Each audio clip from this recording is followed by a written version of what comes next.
شیطان کا ایک بیٹا تھا جو جنگ صفین میں امام علی علیہ السلام کے دامن میں شہید ہوا تھا۔ شیطان کے اس بیٹے نے رسول خدا صلی اللہ علیہ وآلہ وسلم کا دیدار کیا۔ شیطان کا یہ بیٹا کیسے ایمان لایا، رسول خدا اور اس کے درمیان کیا گفتگو ہوئی، اور کس طرح جنگ صفین میں امام علی علیہ السلام کے دامن میں شہید ہوا۔ دوستو، ان تمام سوالوں کے جوابات آپ کو اس ویڈیو میں بتائے جائیں گے۔ شیطان کے بھی انسانوں جیسے بچے ہیں، یہ معاملہ قرآن مجید میں اور احادیث میں بیان ہوا ہے۔ قرآن مجید کی سورہ کہف آیت نمبر 50 میں ارشاد ہوتا ہے، اور جب ہم نے فرشتوں کو حکم دیا کہ آدم کو سجدہ کرو تو سب نے سجدہ کیا مگر ابلیس نے نہ کیا، وہ جنات میں سے تھا تو اپنے پروردگار کے حکم سے باہر ہو گیا۔ کیا تم اس کو اور اس کی اولاد کو میرے سوا دوست بناتے ہو، حالانکہ وہ تمہارے دشمن ہیں۔ شیطان کے بچے خود شیطان کی طرح نسل انسانی کو گمراہ کرنے اور خود شیطان کے راستے پر چلنے کے لیے پیدا ہوئے تھے، تو یقیناً شیطان کی لعنت بھی ان میں شامل ہے۔ البتہ جب تک وہ شیطان کے راستے پر چلتے ہیں، جو کہ تقریباً سب کے سب ہیں سوائے شیطان کی اولاد میں سے نایاب لوگوں کے جو مسلمان ہو چکے ہیں۔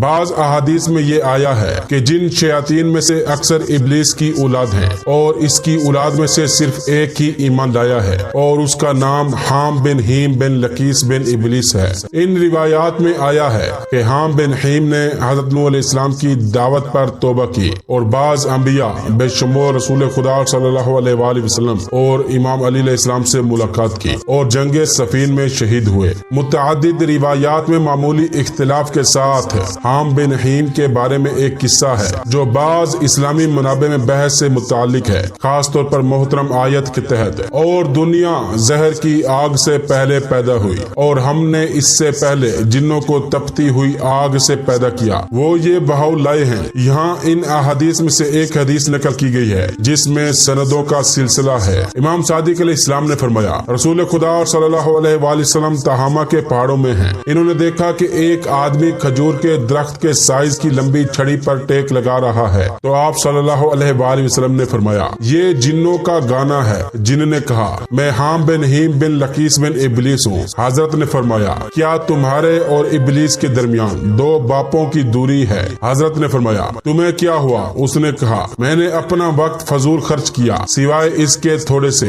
میں اس دن سے تھا جب قابیل نے حابیل کو قتل کیا تھا، میں بات کر سکتا تھا، میں خدا کے لیے روزے پر نہیں بیٹھا تھا، میں جنگل میں چل کر پہاڑیوں پر چڑھتا تھا اور لوگوں کو دعوت دیتا تھا کہ وہ اپنے رشتہ داروں اور حرام مال کو کاٹ دیں۔ رسول خدا صلی اللہ علیہ وآلہ وسلم نے فرمایا، وہ بوڑھا جو بڑھاپے میں سوچتا ہے اور جو جوان جوانی میں خوابوں اور خیالوں میں گزارتا ہے، وہ بری عادت ہے۔ اس جن نے کہا، میں نے توبہ کر لی ہے۔ اس وقت میں نوح علیہ السلام کے ساتھ ان کی کشتی میں تھا، اور میں نے ان کو اس دعا کی وجہ سے ملامت کی جو وہ اپنی قوم کے لیے کر رہے تھے۔ حضرت نوح علیہ السلام نے بھی مجھے توبہ کروائی۔ اس کے بعد میں ان کی مسجد میں حضرت ہود علیہ السلام کے ساتھ ان لوگوں کے ساتھ تھا جو ان پر ایمان لائے تھے، اور میں نے ان کو اس دعا پر ملامت کی جو انہوں نے اپنی قوم کے لیے کی تھی، اور میں الیاس کے ساتھ ریت میں وقت گزارتا تھا کھیتوں میں، اور میں ابراہیم علیہ السلام کے ساتھ وہاں تھا جب ان کی قوم نے انہیں دھوکہ دیا اور آگ میں پھینک دیا۔ میں کیپیٹلٹ اور آگ کے بیچ میں تھا جب خدا نے آگ کو ٹھنڈا اور صحت مند بنایا۔ اس کے بعد میں یوسف علیہ السلام کے ساتھ تھا جب ان کے بھائیوں نے ان سے حسد کیا اور انہیں کنویں میں پھینک دیا۔ میں اسے گہرے کنویں میں لے گیا اور اسے کھلایا اور اس کے ساتھ دوست جیسا سلوک کیا۔ اس کے بعد میں جیل میں اس کا دوست اور مددگار رہا، یہاں تک کہ خدا نے اسے وہاں سے رہا کر دیا۔ پھر میں حضرت موسیٰ علیہ السلام کے ساتھ تھا، اس نے مجھے تورات کا ایک حصہ پڑھایا اور کہا، اگر آپ عیسیٰ علیہ السلام کے وقت وہاں ہوتے تو مجھے میرا سلام کہنا۔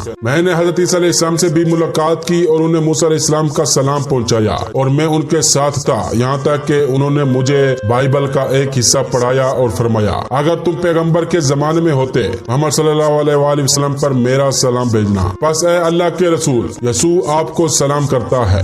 رسول خدا صلی اللہ علیہ وآلہ وسلم نے فرمایا، سلام ہو عیسیٰ علیہ السلام پر، روح اللہ اور ان کے کلام پر، یہاں تک کہ آسمان اور زمین کھڑے ہو جائیں، اور تم پر بھی میرا سلام ہو اے حام، آپ میرے پاس ان کا سلام لے کر آئے۔ اگر آپ کی کوئی درخواست یا ضرورت ہو تو مجھے بتائیں۔ شیطان کے بیٹے نے کہا، میری ضرورت اور خواہش یہ ہے کہ خدا آپ کی امت کے لیے آپ کی حفاظت کرے اور انہیں آپ کے لیے نیک، لائق اور صالح بنائے اور انہیں استقامت عطا فرمائے تاکہ وہ آپ کے بعد آپ کے جانشین اور جانشین کے طور پر مزاحمت اور ثابت قدم رہیں، کیونکہ پچھلی امت خدا کی ہدایت کی نافرمانی کی وجہ سے ہلاک ہوئی۔ اور میری درخواست ہے کہ یا رسول خدا مجھے قرآن کا کوئی باب سکھا دے تاکہ میں اسے اپنی نمازوں میں پڑھ سکوں۔ رسول خدا صلی اللہ علیہ وآلہ وسلم نے امام علی سے فرمایا مجھے سکھاؤ اور ان کے ساتھ صبر کرو۔ شیطان کے بیٹے نے کہا یا رسول خدا یہ شخص کون ہے جسے آپ مجھے سونپ رہے ہو؟ ہم جنوں کے گروہ کو کسی ایسے شخص کی اطاعت کا حکم نہیں دیا گیا جو نبی یا رسول کا جانشین نہ ہو۔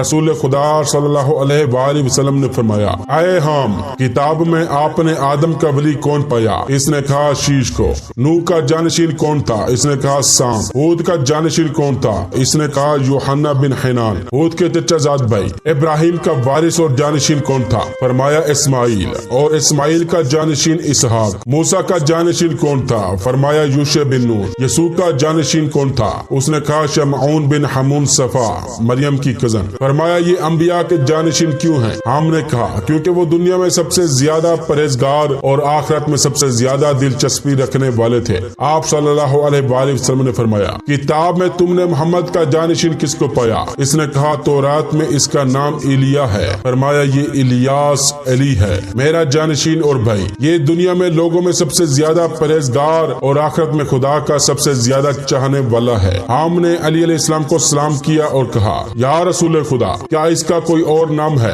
رسول خدا نے فرمایا ہاں حیدر۔ تو امام علی نے اسے قرآن کی کچھ صورتیں سکھائیں۔ ہم نے کہا اے علی، اے جانشین محمد، کیا آپ نے مجھے قرآن سے جو سکھایا وہ میری نماز کے لیے کافی ہے؟ فرمایا ہاں۔ وہ ایک بار پھر آیا اور رسول خدا صلی اللہ علیہ وآلہ وسلم کو سلام کیا اور الوداع کہا اور واپس چلا گیا، اور اس نے رسول خدا صلی اللہ علیہ وآلہ وسلم کو اس وقت تک نہیں دیکھا جب تک وہ فوت نہ ہو گئے۔ اور بعض دوسرے منابع میں روایت کے تسلسل میں کہا گیا ہے کہ ہم لیلۃ الحریر میں امام علی علیہ السلام کے پاس آئے۔ بعض دوسرے منابع میں یہ بھی منقول ہے کہ وہ جنگ صفین میں امام علی علیہ السلام کے دامن میں شہید ہوئے۔